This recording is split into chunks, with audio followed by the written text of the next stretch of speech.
And in the next part, let's move to this tiny mini PC, the Acer. And I can tell you this is such a cool thing because it does actually have Windows XP.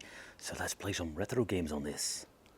You know, this is actually the setup I wanted to recreate in part of my gaming studio. Where it's on the hookup on Pandora or in PlayStation 2 or something else. I just want to use this for some old school PC gaming. So let's boot up some Windows XP and let's see how the overall experience is nowadays.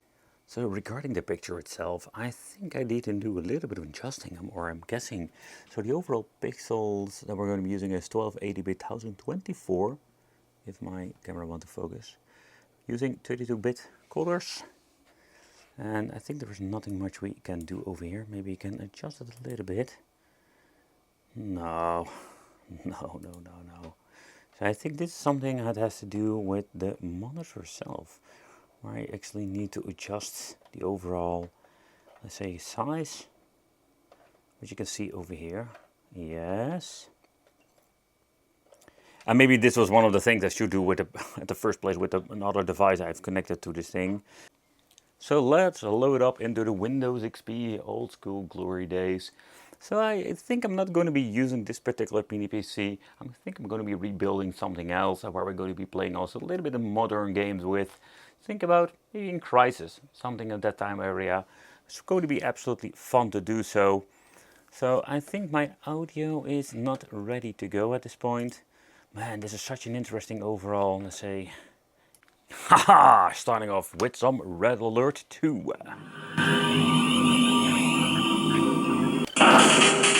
Ready to roll. New construction options. This is a game I played so much and I still love to play. And I can tell you, playing this on the CRT brings back so many memories.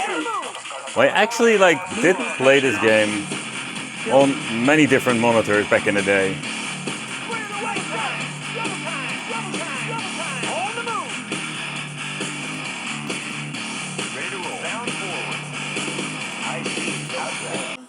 But when you're going to be looking into, let's say, play some old school Red Alert 2 on this, I can tell you that when you're looking at the image, it's such an overall different experience when you're going to be comparing this with an LCD. Where I actually started playing on LCD, I think that brand called Magic or something. Yep, because it was actually Magic back in the day, having an LCD display with your computer. But I can tell you that when seeing this, actually, I'm flabbergasted how well and how good everything looks when it comes to that. So, but let's just playing something in a fast-paced game, because this is what we're going to be most of the time the biggest improving situation, having compared this with an older LCD display. Gaming with a shooter. Whoa, I got a crazy amount of speed in my mouse.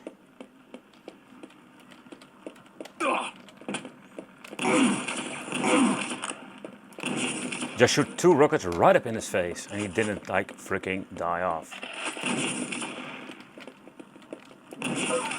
Ooh, that one was very well timed. Shoot him in, rocket in his ass. Woohoo! I need to do a little bit of practicing again. Woo! You have taken the lead.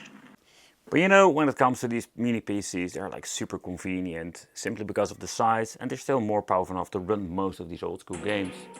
But what I wanted to do, what I mentioned before, I just wanted to go into more in-depth of different games, playing a little bit newer games. But still, if you want to just play some real Quake 3, this is just perfect.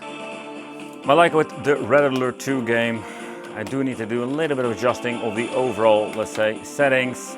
But let's have some fun with some UT, because this is such a really cool game.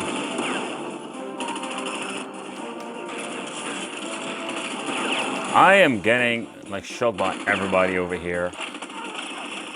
But I don't want to freaking shoot because I don't have a gun.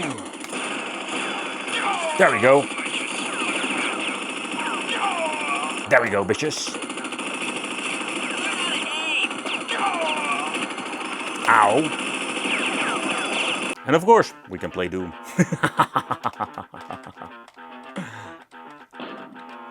Can I play with a mouse cursor? No, this one doesn't support the mouse.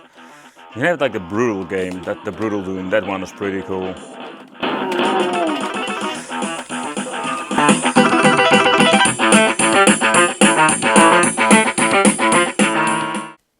The only downside I did notice when it comes to certain games over here where I've adjusted the display already, So this is set to a different resolution, where this looks completely out of sync.